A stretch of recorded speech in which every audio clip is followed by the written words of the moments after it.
কি খাচ্ছি বলো তো? এটা হলো ছাতুর শরবত। আজ তো সকালবেলায় কাজ শুরু করার আগে আমার খিদে পেয়ে গেছে, তো এই অপশন ছাড়া অন্য কিছু অপশন পেলাম না খাবার। সকাল থেকে ওয়েদারটা যে কেমন ছিল বলো, হেভি না? এই ওয়েদারে কাজ করতে কিন্তু খুব ভালো লাগে। আর এইদিকে সবজি উঠে এসেছিল তাজা তাজা সবজি নিয়ে। এত ভালো ভালো সবজি দেখে আমার মা তো লোভে পড়ে অনেক কিছু কিনে নিয়েছে। সবজি বাজার কমপ্লিট হয়ে গেছে। আজকে সকালবেলা আমার ইচ্ছে হয়েছে চিড়ের পোলাও খাবো, আর চিড়ের পোলাওতে দেওয়ার জন্য কারি পাতা দরকার। আর আমাদের বাড়িতে দুটো কারি পাতার গাছ আছে, তাই আমি কনফিউজ যে কোন গাছটা থেকে তুলবো কারি পাতা। পুরোনো গাছটা থেকে কারি পাতাগুলো তুলে নিয়ে আমি এখন চলে এসেছি চিড়ের পোলাও বানাতে। এটা নিয়ে মনে আমার সেকেন্ড টাইম হলো যে আমি চিড়ের পোলাও বানাচ্ছি। আমার বেশ ভালোই লাগে খেতে, বাট আমাদের বাড়িতে খুব একটা চিড়ের পোলাও বানানো হয় না। আলু বাদাম দিয়ে আমি চিড়ের পোলাওটা রেডি করে নিয়েছি। এখন চলো টেস্ট করার বেলা যে কেমন হয়েছে অ্যাকচুয়ালি খেতে। খেয়ে দেখলাম না বেশ ভালোই হয়েছে খেতে, খুব একটা খারাপ হয়। মা বললো আমাকে শাকগুলো কেটে দিতে, আর আমি শাক কাটা বাদ দিয়ে টিভির দিকে তাকিয়ে হেসেই চলেছি। তাই ওই একবার করে টিভি দেখছি আর একবার করে শাকগুলো কেটে দিয়েছি। কাজ করার থেকে কাজ বিগড়ায় কিন্তু আমি বেশি। সবজির কুটনোগুলো নিতে গিয়ে সব এখানেই ফেলে দিয়েছি। আজ আমাদের বাড়িতে দুপুরবেলা হচ্ছে পায়েস। কেন বলো তো?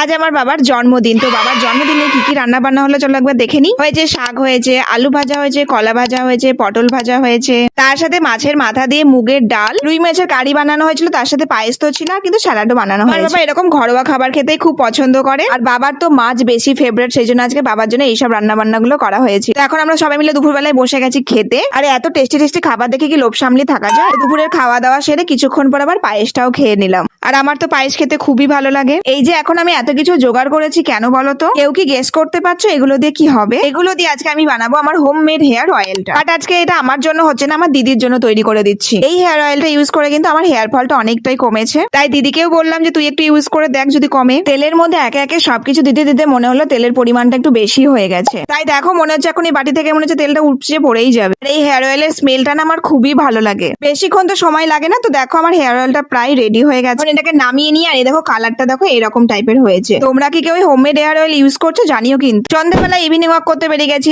আমি, মা, দিদি তিনজনে মিলে। আমাদের ইভিনিং ওয়াকটাও হবে, তার সাথে রুহি ড্রয়িং এ গেছে, ওখান থেকে ওকে নিয়েও নেবো আমরা। দিদি তো এসেছে বিকেল বেলায়, বাট রুহিকে এখন ড্রয়িং থেকে আমরা নিয়ে যাচ্ছি বাড়ি। তারপর আমরা চলে আসি জেরক্সের দোকানে, সেখানে আমাদের একটু কাজ ছিল। বাট আজকাল তো জেরক্সের দোকানে কেমন ভিড় বলো, এক একজন তো 3-4 ঘন্টা ধরে লাইন ধরে বসেই আছে। বাড়িতে এসে বানিয়ে ফেলেছিলাম ম্যাগি। বেশ অনেকদিন পর কিন্তু ম্যাগি খাবো আমি। তুই খাবে বললো ম্যাগি, তাই ওর খাওয়া দেখে আমার লোভ হলো, তাই ওই 2-3 চামচ মতন খেয়ে নিয়েছি। কবে যে খাবার লোভটা আমি কন্ট্রোল করতে পারবো সেটাই জানি না। আজ আমাদের রান্নাঘরে কিন্তু সবাই ব্যস্ত। দিদি এদিকে আটা মাখছিল, মা এদিকে রান্না করছিল, এদিকে আলুর পাউটার জন্য আলু স্টাফিং রেডি। দিদি ভাই মা মিলে বসে গেছে আলুর পাউটা রেডি করতে। বেচারি রুহিকে দিদুন বাড়িতে এসেও পড়তে বসতে হচ্ছে, কি যে কষ্ট। সবাইকে রান্নাঘরে ব্যস্ত দেখে আমিও চলে গেলাম যদি আমি ওদের কিছু হেল্প করতে পারি। তো আমাদের আলু পাউটা রেডি, এদিকে ঘুগনিও কিন্তু রেডি। আলুর পাউটা ঘুগনিটা তো হেভি হয়েছিল, তো রাত্রে ডিনারটা জাস্ট জমে গেছে। তো বাবার জন্মদিনে আমাদের খাওয়া দাওয়াটা আজকে বেশ হলো।